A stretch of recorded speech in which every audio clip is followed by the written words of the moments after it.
சொல்றேன், அது புரிஞ்சுக்கிடுங்க.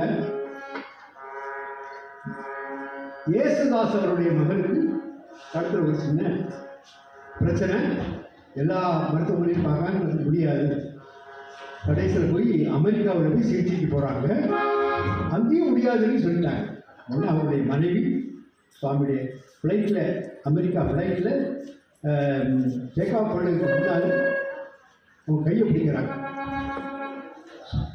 அவர் ஏசாசை பார்த்து அழுகிறாங்க.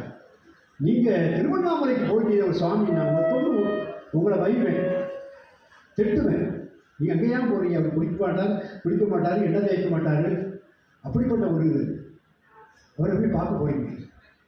என்ன அவர் சொன்னார், நீங்கள் பேசாமல் இல்லை, நான் அவரை நம்புகிறேன், அவரால் என் மகனுக்கு குணம் வரும், நலன் கிடைக்கும் என்று சரணாகதி அடையார்.